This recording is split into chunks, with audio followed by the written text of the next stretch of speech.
Hello and welcome back to Closely Observed English. We have another C1 Advanced Writing Feedback video for you, and this is a letter to a friend, so an informal letter. Let's dive right in. So, you have received a letter from an English friend. Hi! I remember that you worked in a ski resort last winter. I'm thinking of doing the same this year. Were there any drawbacks? Did you meet interesting people? What opportunities were there for skiing? Would I gain much from doing it for just 4 months? Should I apply for it? Thanks for your help, Jack. Write your letter in reply. Right, okay. Now, this is an odd one, isn't it? Because we're used to seeing um, rubrics that cover 3 content points, but we've got so many here. We've got this. Were there any drawbacks? Did you meet interesting people? Opportunities for skiing? Gain much from doing it just 4 months? Should I apply for it? That's 5 content points. It's going to make my job quite difficult when it comes to assessing the content area. So you're going to have to take this feedback with with a pinch of salt, let's say, because it's not going to be kind of classic Cambridge feedback, but we can try our best. So let's take a look. Dear Jack, thank you so much for your letter. It was so good to hear from you.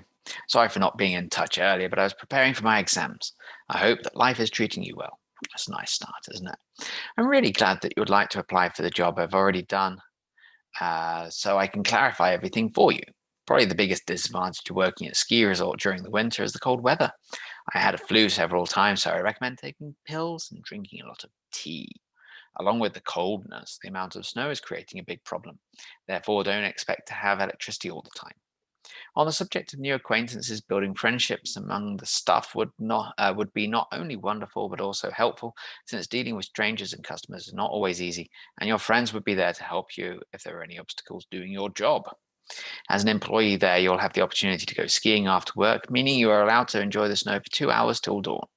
In terms of earning salary, don't expect a great deal of money, as the people I worked for can't afford to pay much to their employees.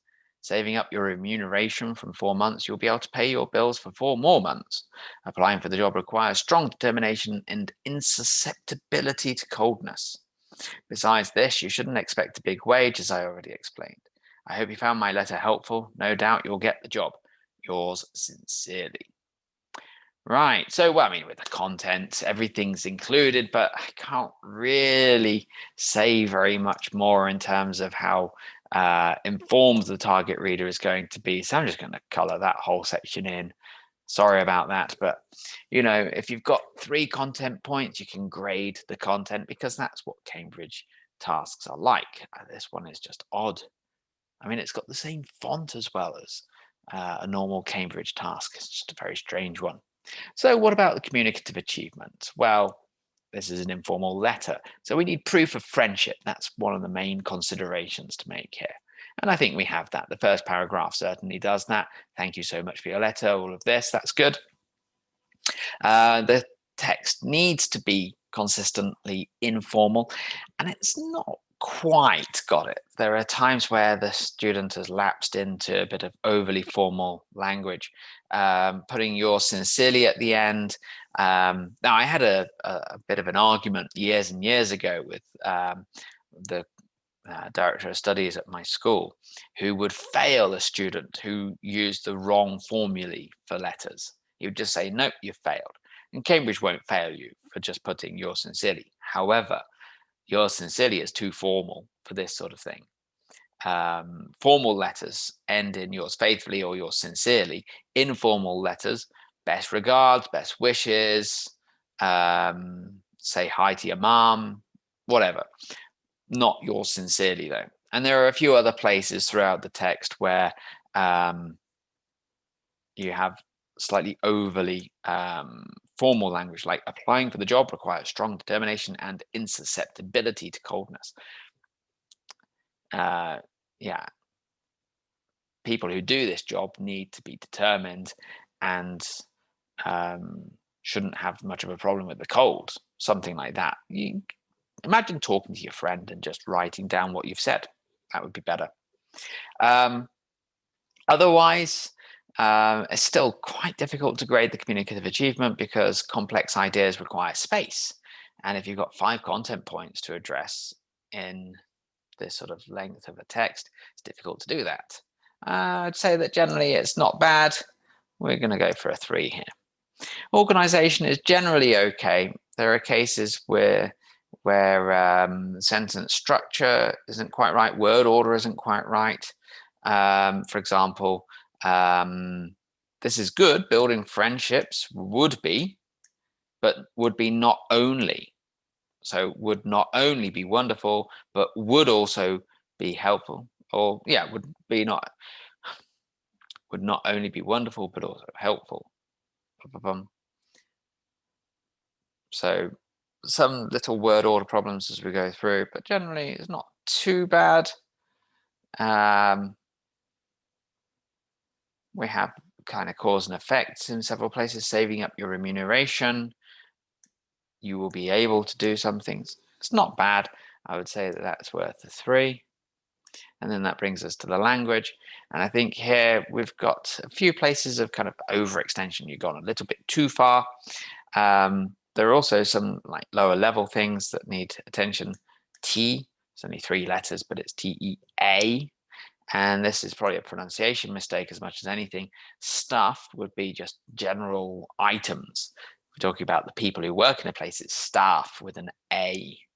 I have heard this mistake countless times before, so beware of it. Some slightly clumsy sentences because of the grammar choices, like this one just here. I'm really glad that you would like to apply for the job I have already done, so I can clarify everything for you. I know what you want to say. This is not the way to say it. So you could say, we'll keep the same bit at the start. I'm really glad that you'd like to apply for a job at a ski resort since I've already done it myself, so I can help with the details. Something like that. Again, it's more of an issue of register than anything else, but the grammar choices that you've taken here lead to the introduction of mistakes, and you need to be aware of that sort of thing. I won't go into too much detail here because generally the language is okay-ish, needs a bit of work in places. I would say that this is going to be like a 2 heading up towards a 3. So room for improvement as always, but otherwise I think you could be fairly happy with what you've produced here. Like I said at the start, this is an odd task. It's not my favorite thing to do, is to look at these things where there's more than 3 content points, because it makes everything difficult. There are always consequences to these weird rubrics. But there we go. So what are the rules then? Informal letters. You need the proof of friendship. This is communication from one friend to another and back again. So we've got some of that. That's good. You need to keep it simple and informal. Not basic, but simple. Imagine actually speaking to your friends. And if it helps in the exam, try to have a mini conversation in your head. Imagine calling them up on Skype or WhatsApp. Get that onto the page and it will come across a lot better. And if you read back what you've got and it sounds like you're now using this kind of very formal voice like a teacher to a student, then you need to change it, because obviously that's the wrong register. And with all of that in mind, I shall say goodbye for now and see you next time. Bye-bye.